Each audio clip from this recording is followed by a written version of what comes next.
ஓம் சாய்ராம். அத்தியாயம் 2. இப்பணியை செய்வதன் நோக்கம் இதை மேற்கொள்வதில் உள்ள திறமையின்மையும் துணிவின்மையும் காரசார விவாதம் குறிப்பிடக்கூடியதும் முனிவருடைய பட்டமுமான ஹேமபந்தை வழங்குதல் குருவின் அவசியம். தம்முடைய மராத்தி மூல நூலின் கடைசி அத்தியாயத்தில் இப்பணியை செய்வதற்கு அடிக்கோலிய காரணங்கள், இதை படிப்பதற்கு தகுதியுடையவர்கள் முதலிய வேறு பல அம்சங்களையும் எடுத்துச் சொன்னார். இந்த அத்தியாயத்திலும் அதையே குறிப்பிட தொடங்குகிறார். இதை எழுதுவதன் காரணம், முதலாம் அத்தியாயத்தில் கோதுமை மாவரைத்து அதை கிராம எல்லைகளில் தூவிவிட்டதன் மூலம் காலரா தொத்து வியாதியை தடுத்து அளித்ததான சாய்பாபாவின் அற்புதத்தை கண்டோம். நான் சாய்பாபாவின் மற்றும் பல அற்புத லீலைகளை பெரும் உள்ள கிளர்ச்சியுடன் கேட்டிருக்கிறேன். அக்கிளர்ச்சியே இவ்வழகான பணியாக பொங்கி உருவெடுத்தது. சாய்பாபாவின் பெருமையுடைய அற்புதங்களை வரைதலானது அவருடைய அடியவர்களுக்கு உற்சாகமூட்டுவதாகவும் அறிவுறுத்துவதாகவும் இருப்பதுடன் அவர்களின் பாவங்களையும் நீக்குமாதலினாதனால் நான் சாய்பாபாவின் புனித வரலாற்றையும் அவருடைய போதனைகளையும் வரையத் தொடங்கினேன். ஞானியின் வரலாறு என்பது தர்க்க சாஸ்திரத்துக்கோ பட்டிமன்றத்துக்கோ உரியதன்று. அஃது உண்மையும் பெரியதுமான வழியையே காண்பிக்கிறது. பணியை செய்ய திறமையின்மையும் துணிவின்மையும். தாம் இப்பணியை செய்ய தகுதியுடையவர் அல்ல என்று ஹேமபந்த் நினைத்தார். எனக்கு நெருங்கிய நண்பனின் வாழ்க்கையே தெரியாது, அப்படியே எனது மனதையும் நான் அறியேன். இவ்வாறு இருக்கையில் வேதங்களால் கூறவியலாத ஒரு ஞானியின் வரலாற்றையோ அல்லது அவதாரத்தின் குணங்களையோ நான் எங்கனம் எழுதுவேன்? ஒரு ஞானியின் வாழ்க்கையை விவரிக்கும் ஒருவனும் ஞானியாகவே இருக்க வேண்டும். எனவே நான் எங்கனம் அவர் தம் புகழை விவரிக்க இயலும்? ஞானியின் வாழ்க்கையை வரைவதென்பது மிக கடினமானதாகும். ஒருவன் ஏழ்கடல் ஆழத்தையும் அளவிட்டு விடலாம், துணி ஜோடனைகளால் ஆகாயத்தையும் அலங்கரித்து விடலாம். இது தீரமிக்க செயலாகும் என்று நான் அறிவேன். இது என்னை பார்த்து பிறர் நகைக்க இடம் கொடுத்துவிடும் என நான் சாய்பாபாவின் அருளை நாடினேன். அடியவர்கள் விரும்பும் வெற்றிகரமாய் முடிவுறும் இப்பணியை மேற்கொள்வதற்கு ஞானியர் தம் வாழ்க்கை வரலாற்றை எழுதுவோரை கடவுள் விரும்புகிறார் என்று மகாராஷ்டிரத்தை சேர்ந்த முன்னோடி கவியும் ஞானியுமான ஸ்ரீ ஞானேஸ்வர் மகாராஜ் என்பவர் எடுத்தியம்பியிருக்கிறார். இப்பணியை ஞானிகள் சங்கல்பிக்கிறார்கள். அடியவன் முடிவை அடைய மறைமுக காரணமாகின்றான் அல்லது கருவியாகின்றான். உதாரணமாக சக வருடம் 1700 கவி மகிபதி ஞானிகளின் வாழ்க்கையை எழுதும் உயர் நோக்கம் கொண்டார். ஞானிகள் அவற்றை சங்கல்பித்து பணியை நிறைவேற்றி வைத்தார்கள். அம்மாதிரியே சக வருடம் 1800 தாஸ்கனுவின் சேவையும் அங்கீகரிக்கப்பட்டது. முன்னவர் பக்த விஜயம், சந்த விஜயம், பக்த லீலாமிருத், சந்த லீலாமிருத் என்னும் 4 நூல்களையும், பின்னவர் நவீன ஞானியரை பற்றி விவரிக்கப்பட்ட பக்த லீலாமிருத், சந்த கதாமிருத் என்ற நூல்களையும் இயற்றினார். பக்த லீலாமிருத்தின் 31, 32, 33 அத்தியாயங்களில், சந்த கதாமிருத்தின் 57ஆம் அத்தியாயத்திலும் சாய்பாபாவின் சுவையான வாழ்க்கையும் அவரின் அறிவுரைகளும் நன்றாக சித்தரிக்கப்பட்டிருக்கின்றன. இவை சாய் லீலா சஞ்சிகையில் தொகுப்பு 11, 12, 17 தனியாக பதிப்பிக்கப்பட்டிருக்கின்றன. படிப்பவர்கள் இவ்வத்தியாயங்களை படிக்க கேட்டுக்கொள்ளப்படுகிறார்கள். அங்கனமே பாந்த்ராவைச் சேர்ந்த திருமதி சாவித்ரிபாய் ரகுநாத் டெண்டுல்கர் பதிப்பித்துள்ள சாய்நாத் பஜன்மாலா என்ற சிறிய அடக்கமான புத்தகத்திலும் சாய்பாபாவின் அற்புத லீலைகள் சித்தரிக்கப்பட்டிருக்கின்றன. தாஸ்கனு மகாராஜும் பல்வேறு இனிய பாடல்களை சாய்பாபா மீது எழுதியிருக்கிறார். குஜராத்தில் அமிதாஸ் பவானி மேதா என்னும் ஷீரடியை சேர்ந்த ஒரு அடியவர் சாய்பாபாவின் சில நிகழ்ச்சிகளை பதிப்பித்துள்ளார். தக்ஷிண பிக்ஷா சன்ஸ்தானும் சாய்நாத் பிரபா சில பதிப்புகள் செய்தனர். இவ்வாறு சாய்பாபாவை பற்றி பல நூல்கள் இருக்கும்போது இந்த சச்சரிதம் ஏன் எழுதப்பட வேண்டும், அதற்கான தேவை என்ன என்று எதிர்ப்பு கேள்விகள் வருகின்றன. விடை தெளிவானதும் எளியதும் ஆகும். அகன்ற ஆழ்ந்த எல்லையற்ற ஓர் பெருங்கடல் போன்ற சாய்பாபாவின் வரலாறு உள்ளது. அனைவரும் அதனுள் ஆழ்ந்து மூழ்கி விலைமதிப்பற்ற ஞானம், பக்தி என்ற முத்துக்களை எடுக்கலாம். நல்லுணர்வில் ஊறி கிடக்கும் மக்களுக்கு அவற்றை கொடுக்கலாம். சாய்பாபாவின் கதைகள், சிறுகதைகள், அறிவுரைகள் ஆகியவை மிகவும் அற்புதமானவை. இவ்வுலக வாழ்க்கையினுடைய துன்ப பெருஞ்சுமைகளை சுமந்து கொண்டிருப்பவர்கள், கவலையால் பீடிக்கப்பட்டோர்கள் ஆகியோர்களுக்கு மன அமைதியையும் மகிழ்ச்சியையும் அவை அளிக்கின்றன. வேத அறிவையொத்த விறுவிறுப்புள்ளதும் அறிவூட்டுவதுமான சாய்பாபாவின் போதனைகளை எல்லாம் கேட்கப்பட்டு நற்சிந்தனை செய்யப்பட்டால் அடியவர்கள் கோரும் பிரம்மத்துடன் ஐக்கியமாதல், அஷ்டாங்க யோகம், ஞான பேரின்பம் முதலியவற்றை பெறுவர். எனவே இந்நிகழ்ச்சிகளை பொறுக்கி எடுக்க எண்ணம் கொண்டேன். அதுவே எனது சிறந்த வழிபாடு ஆகும் என்பதாதலின் சாயிபாபாவின் தரிசனத்துக்கு கொடுத்து வைக்காத இவ்வெளிய ஆத்மாக்களின் கண்களுக்கு இந்நிகழ்ச்சி தொகுப்புகள் பேருவகையாக இருக்கும்.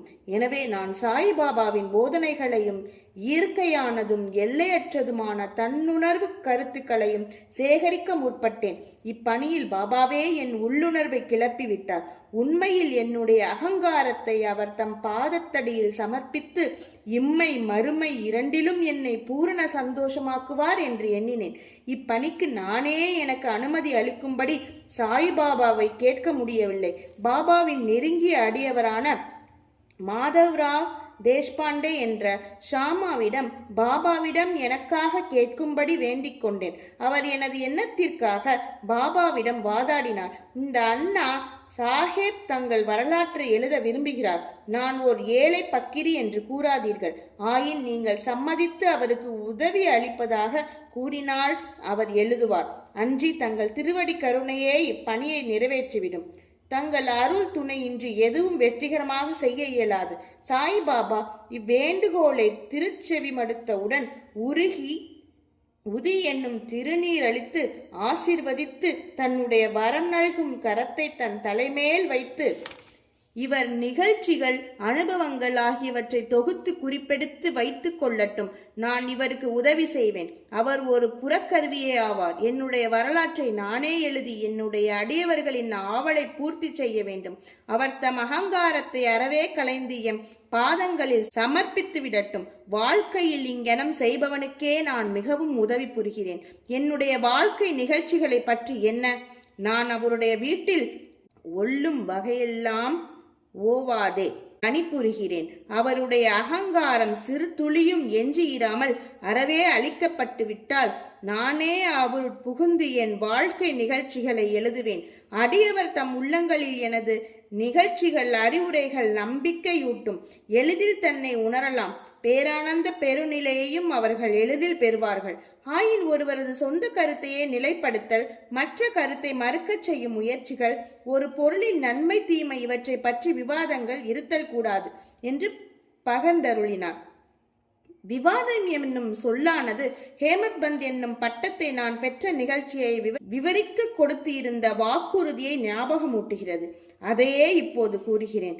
காகா சாஹேப், தீஷித் நானா, சாஹேப் சாந்தோர்கர் ஆகியோர்களுடன் நான் நெருங்கிய நட்போடு இருந்தேன். அவர்கள் என்னை ஷீரடிக்கு போய் பாபாவின் தரிசனத்தை பெறும்படி வலியுறுத்தினார்கள். ஆயின் இடையில் கிளம்பிய ஏதோ ஒன்று என்னை ஷீரடிக்கு போக விடாமல் தடுத்தது. லோனாவாலாவில் உள்ள எனது நண்பனின் புதல்வன் காய்ச்சல் அடைந்தான். எனது நண்பன் வைத்திய முறை மற்றும் வேண்டுதல் முறைகளில் உள்ள எல்லா வழிகளிலும் முயன்றார். ஆயினும் காய்ச்சல் குறையவில்லை. முடிவாக தனது குருவை தன் மகனின் படுக்கைக்கு பக்கத்தில் அமர வைத்தார். இதுவும் கூட பலனளிக்கவில்லை. இதை கேள்வியுற்றதும் என் நண்பனின் பையனை காப்பாற்ற முடியாத குருவால் யாது பயன்? குரு நமக்கு எதையுமே செய்ய இயலாதவரானால் நான் ஏன் ஷீரடிக்கு போக வேண்டும் என்றவாறு எண்ணமிட்டு எனது ஷீரடி விஜயத்தை ஒத்தி போட்டேன். ஆயின் தடுக்க முடியாதது நிறைவேறியே தீர வேண்டும். அத்தன் விஷயத்தில் பின்வருமாறு நடைபெற்றது. பிராந்திய ஆபீசர் நானா சாஹேப் சாந்தோர்கர் பஸ்ஸீனுக்கு சுற்றுலா போய்க் கொண்டிருந்தார். தானேவிலிருந்து தாத்தருக்கு வந்து பஸ்ஸீனுக்கு செல்லும் வண்டிக்காக காத்து கொண்டிருந்தார். இடையில் பாந்தாராவுக்கு செல்லும் ஒரு வண்டி வந்தது. அதில் அவர் ஏறி அமர்ந்த பாந்திராவுக்கு வந்து என்னை கூப்பிட்டு அனுப்பினார். நான் ஷீரடி விஜயத்தை கைவிட்டது குறித்து என்னை கடிந்தார். எனது ஷீரடி பயணத்தை பற்றி நானாவின் வாக்குவாதங்கள் திருப்தி அளிக்க கூடியதாகவும் உற்சாகமூட்டுவதாகவும் இருந்தன. எனவே நான் அன்றிரவே ஷீரடி புறப்பட திட்டமிட்டேன். என்னுடைய சாமான்களை கட்டி முடித்து ஷீரடிக்கு புறப்பட்டேன். தாதருக்கு போய் அங்கிருந்து மன்மாட் போகும் வண்டியை பிடிக்க திட்டமிட்டு தாதருக்கு பயணச்சீட்டு பெற்று வண்டியில் அமர்ந்திருந்தேன். வண்டி புறப்பட இருக்கும்போது ஒரு முஸ்லிம் பெரியவர் விரைவாக எனது பெட்டிக்கு வந்தார். எனது மூட்டை முடிச்சுகளை பார்த்துவிட்டு போகும் இடம் என்ன என்று கேட்டார். நான் எனது திட்டத்தை கூறினேன். பின்னர் அவர் என்னை தாதரில் நிற்காமல் போரிபந்தருக்கே நேராக போகும்படியும், ஏனெனில் மன்மாட் மெயில் தாதரில் நிற்காது என்றும் அறிவுறுத்தினார். இவ்வற்புதம் நிகழ்ந்திராவிடன் ஷீரடிக்கு திட்டமிட்டபடி அடுத்த நாளே போய் சேராதிருந்திருப்பேன். பல ஐயங்கள் என்னை கடுமையாக தாக்கி இருக்கக்கூடும். ஆயின் அடுத்த நாள் காலை 9-10 மணிக்குள்ளதாக ஷீரடியை அடைந்தேன். அங்கே பாவ் சாஹேப் எனக்காக காத்து கொண்டிருந்தார். அது 1910 நிகழ்ந்தது. அப்போது யாத்ரீக அடியார்களுக்கு ஒரே ஒரு தங்குமிடம்தான் இருந்தது. அது சாதேவினுடைய வாதாவாகும். குதிரை வண்டியில் இருந்து இறங்கிய பின்னர் பாபாவின் தரிசனம் பெற ஆவலாய் ஏங்கியிருந்தேன்.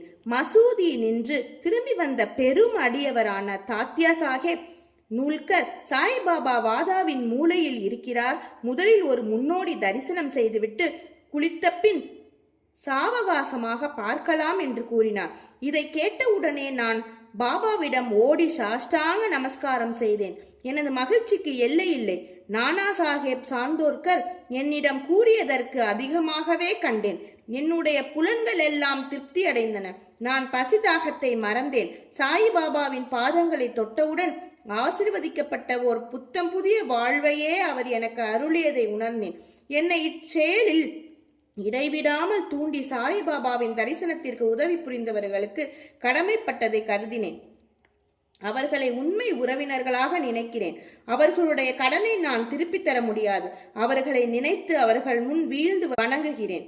சாயிபாபாவின் தரிசனத்தில் உள்ள நூதனமானது நான் கண்டவாறு நம்முடைய எண்ணங்கள் மாறுகின்றன. முன்னை கருமங்களின் வலிமை அளிக்கப்படுகின்றது அல்லது பற்றற்ற நிலை அதிகரிக்கின்றது. முன்னை பிறவிகளில் செய்த பல நற்கருமங்களால் அத்தகைய சுப தரிசனம் அடையப்படுகிறது. நீங்கள் சாயிபாபாவை கண்டுவிட்டீர்களானால் புற உலகு எல்லாம் சாயிபாபாவாக தோற்றமளிக்கிறது. சூடான விவாதம். குருவின் தேவையை பற்றி எனக்கும் பாலா சாஹேப் பாடேக்கும் இடையில் ஓர் சூடான விவாதம் நான் ஷீரடி அந்த தினத்தன்று நடைபெற்றது. நம் சுதந்திரத்தை நாம் ஏன் இழக்க வேண்டும், மற்றவர்களிடம் ஏன் சரணாகதி அடைய வேண்டும் என்று நான் விவாதித்தேன். நாம் நம்முடைய கடமையை செய்ய வேண்டியிருக்கையில் ஏன் குரு தேவைப்படுகிறார்? ஒருவன் தன்னாலான முயற்சியை செய்து தன்னைத்தானே காப்பாற்றிக் கொள்ள வேண்டும். சோம்பேறியாக தூங்குவதை தவிர வேறெதையும் செய்யாத ஒருவருக்கு குரு என்ன செய்துவிட முடியும்? இங்கனம் நான் சுதந்திர எண்ணத்திற்கு வாதாடினேன். பாடே கர்மத்துக்காக தலைவிதி வாதாடி கூறியதாவது, நடப்பது நடந்தே தீரும். பெரியோர்கள் எல்லாம் தோல்வியுற்றிருக்கிறார்கள். மனிதன் ஒரு வழியில் நினைக்க தெய்வம் வேறு வழியில் செயல்படுகிறது. உம்முடைய புத்தி சாதுரியத்தை தள்ளிவிடுக. பெருமையும் அகங்காரமும் உமக்கு உதவாது. கொள்கைகள் மாறுபாடுகள் இவற்றுடன் இவ்விவாதம் 1 மணி நேரத்திற்கு மேல் நடைபெற்றது. வழக்கம் போல் ஒரு முடிவும் காணப்பட்டது. முடிவாக களைப்படைந்து விட்டேன். நானும் மன அமைதியை இழந்தேன். வலிவான சரீர அபிமானம், அகங்காரம் இவை இல்லாவிடில் விவாதமே இல்லை என கண்டேன். அகங்காரமே விவாதத்தை வளர்க்கிறது என்று கூறலாம். பிறகு நாங்கள் மசூதிக்கு மற்றவர்களுடன் சென்றபோது காகா சாஹேப் தீஷித்தை பாபா பின்வருமாறு வினாவினார். சாதேவாதாவில் என்ன நடந்து கொண்டிருக்கிறது? விவாதம் எதை பற்றியது என்று கூறு. என்னை உற்று நோக்கி மேலும் வினவியதாவது, ஹேமபந்த் என்ன கூறுகிறார்? இவ்வார்த்தைகளை கேட்டு நான் மிகவும் ஆச்சரியமடைந்தேன். நான் தங்கியிருந்ததும் விவாதம் நடந்ததுமான சாதே வாதாவானது மசூதியில் நின்று நல்ல தூரத்தில் இருக்கிறது. சர்வ வியாபியாகவும் அகத்திலிருந்து ஆட்டி வைப்பவராகவும் இல்லாவிடில் எங்களது விவாதத்தை பாபா எங்கனம் அறிந்திருக்க முடியும்? முக்கியமானதும் ஞானம் மெளிர்வதுமான பட்டம். சாய்பாபா என்னை ஏன் ஹேமபந்த் என்னும் பெயரால் அழைக்க வேண்டும் என்று நான் எண்ணமிட ஆரம்பித்தேன். இச்சொல் ஹேமத்ரியபந்த் என்ற வார்த்தையிலிருந்து திருத்தப்பட்டதாகும். இந்த ஹேமத்ரியபந்த் யாதவ அரச வம்சத்தை சேர்ந்த ராமதேவ் மகாதேவ் என்ற தேவகிரி அரசர்களின் புகழ்பெற்ற மந்திரி ஆவார். கல்வி கேள்வி நிரம்ப பெற்று நற்பண்புகள் நிறைய பெற்ற அவர் ஆன்மீக விஷயங்கள் அடங்கிய சதுர்வர்க்க சிந்தாமணி மற்றும் ராஜ பிரசஸ்தி போன்ற பல உயர்ந்த நூல்களின் ஆசிரியரும் ஆவார். கணக்கு பேரேடுகளில் புதிய முறைகளை கண்டுபிடித்து புகுத்தியவரும் மற்றும் மராத்தியை சுருக்கெழுத்தின் கர்த்ததாவமாவார். ஆனால் நான் முற்றிலும் மாறுபட்டவன், அறிவற்ற ஓட்டமற்ற நடுத்தர எண்ணத்தோன். எனவே அந்த பட்டம் எனக்கு எதற்காக சூட்டப்பட்டது என்பது விளங்கவில்லை. ஆனால் அதை குறித்து தீவிரமாக சிந்தித்து அது என் அகங்காரத்தை அழித்து பணிவாகவும் அடக்கமுடனும் இருக்க வேண்டும் என்பதற்காகவே அளிக்கப்பட்டது என நினைத்தேன். விவாதத்தில் எனக்குள்ள புத்தி சாதுரியத்துக்காகவும் அது எனக்கு வழங்கப்பட்டதாகும். எதிர்கால நிகழ்ச்சிகளை உற்று நோக்கில் பாபாவினது சொற்கள் தாபோல்கரை ஹேமபந்த் என அழைத்தது முக்கியமானதும் தீர்க்க தரிசனம் நிறைந்ததும் ஆகும். ஏனெனில் மிகவும் புத்திசாலித்தனமாக சாயி சமஸ்தானத்தில் நிர்வாகங்களை கவனித்தது, எல்லா கணக்குகளையும் நன்றாக வைத்திருந்தது, முக்கியமானதும் ஆத்மார்த்த விஷயங்களுமான ஞானம், பக்தி, அவாவின்மை, நான் தன்மையை சரணமிடுதல், தன்னை உணர்தல் போன்றவற்றை குறிக்கும் சாயி சச்சரிதம் என்ற அத்தகைய சிறப்பான நூலின் ஆசிரியராகவும் இருந்ததை காண்கிறோம்.